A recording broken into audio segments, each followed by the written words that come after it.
எங்களோட மேரேஜ்ல ரொம்ப ரொம்ப ரொம்ப ஸ்பெஷலான விஷயம் என்னன்னு பாத்தீங்கன்னா எங்களோட ரிட்டர்ன் கிஃப்ட்ஸ் தான். ஏன்னா ரிட்டர்ன் கிஃப்ட்ஸ் அழகா இருக்கணும், யூனிக்கா இருக்கணும்ன்றதை தாண்டி அது எல்லாருக்கும் யூஸ்ஃபுல்லாகவும் இருக்கணும்னு நாங்கள் யோசிச்சோம். அதுக்காக நாங்க சூஸ் பண்ண பேஜ் தான் மதுரையில லொகேட்டா இருக்கிற ரிட்டர்ன் டிலைட்ஸ். இவங்க கிட்ட இருக்கிற ஸ்பெஷல் என்னன்னு பாத்தீங்கன்னா மதுரையிலேயே ரிட்டர்ன் கிஃப்ட்ஸ்க்குன்னு தனியா ஒரு கடை வச்சிருக்காங்கன்னா அது இவங்க தான். இந்த பிக்கி பேங்க்ல எங்களோட போட்டோ வச்சு கஸ்டமைஸ் பண்ணி வாங்கினோம். ஊர்க்காரங்கெல்லாம் போட்டி போட்டு வாங்கிட்டு போனாங்க.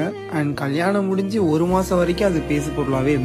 இவங்க கிட்ட பிக்கி பேங்க் மட்டும் இல்லாம யூஸ்ஃபுல்லான வெரைட்டிஸ் ஆஃப் ரிட்டர்ன் கிஃப்ட்ஸ் இருக்கு. நீங்க மதுரை சர்க்கிளா இருந்தீங்கன்னா நீங்க நேர்லயே போய் உங்களுக்கு பிடிச்ச ரிட்டர்ன் கிஃப்ட்ஸ் வாங்கிக்கலாம். இல்ல வெளியூர்ல இருந்தீங்கனாலும் வீடியோ கால் மூலமாவே சூஸ் பண்றதுக்கும் ஆப்ஷன்ஸ் இருக்கு. பொதுவா நம்ம கிஃப்ட் ஷாப்ல போயிட்டு ரிட்டர்ன் கிஃப்ட்ஸ் கேட்போம். இப்ப ரிட்டர்ன் கிஃப்ட்ஸ்க்குனே ஸ்பெஷலா ஒரு கடை இருக்குன்னா அங்க எவ்வளவு யூனிக்கான கலெக்ஷன்ஸ் இருக்கும். அதுக்காக தான் நாங்க ரிட்டர்ன் டிலைட்ஸ் சூஸ் பண்ணோம். இவங்களோட கான்டாக்ட் டீடைல்ஸ் எல்லாமே நான் என்னோட டிஸ்கிரிப்ஷன்ல ஷேர் பண்றேன். அண்ட் நேர்ல போய் பார்க்கணும்னு நினைச்சீங்கன்னா மதுரை 3 மாவடி டு ஐயர் பங்களா ரோட்ல ஃபீனிக்ஸ் ஜிம்க்கு அப்படியே